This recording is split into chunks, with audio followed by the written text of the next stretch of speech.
Now, the story I hear, and the first story I heard when I moved into Valley City, as you can probably guess, is the witch's Yeah. ball. The witch's ball. Yes. I Yes. did go back then just because I was curious to in the Myrtle Hill Cemetery, and it's a big monument, like a grave marker that is a ball, like a sphere. The Yeah. rumor has it that it was cursed and there was a witch buried underneath of it, and that it never freezes and nothing ever can land on it and stay like a leaf or anything like that.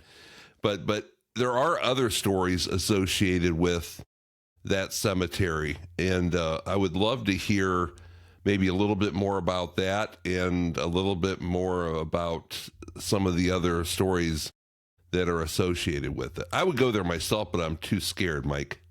Well, that was a big thing when you became a teenager, and you could drive. You'd take your girlfriend there to scare her, and then she could cuddle up to you, get close to you.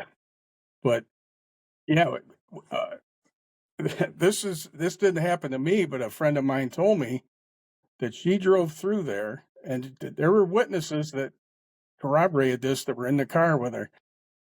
And she said a giant sheet came floating up out of the wooded area to the west side of the cemetery and floated right over the witch's ball and their car. So I took that in the story and made it fog. I made this fog that appeared, and from the fog a wolf would appear in my book. But it's all relates to this sheet. That sheet didn't have Story. eye holes in it, did it, Mike? No, they didn't say that. They were scared to death, though. I gotta be honest. I heard sheep, like bah, sheep.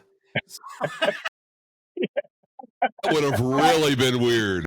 Yeah. Not in Valley City, it wouldn't.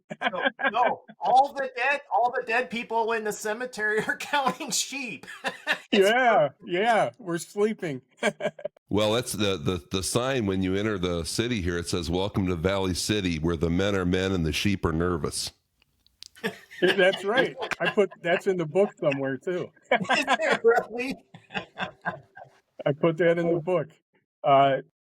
Not just the cemetery. Well, when I was a kid, my grandfather was the caretaker of the cemetery, and they dug graves by hand. My dad and my two uncles, all three of his sons, worked there, and then they mowed the lawn. And my other two cousins we'd go up there together. They were older than me, but we'd run around and we'd try to climb on that witch's ball, and everything was a joke. People would say stuff that a witch was buried there, and we knew, there's nothing, no one's buried there. It's a family marker that the family, there's graves around it that they all belong to that family. But and then it's black marble, so it absorbs heat from the sun.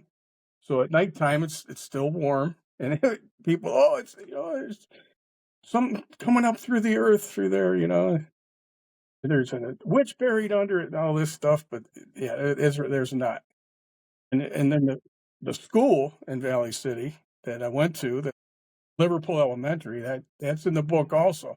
That was a scarier place to me. There was weird stuff in that school. We'd play in the playground, and you got to be home at a certain time, so you'd run up to the cafeteria from the playground, and you'd look, and it was scary. You were afraid because you heard stories from the older boys that a janitor died in the school, so there was everybody was scared of that. Even going to school there, you'd be thinking, is that janitor coming? Is he following me? His ghost?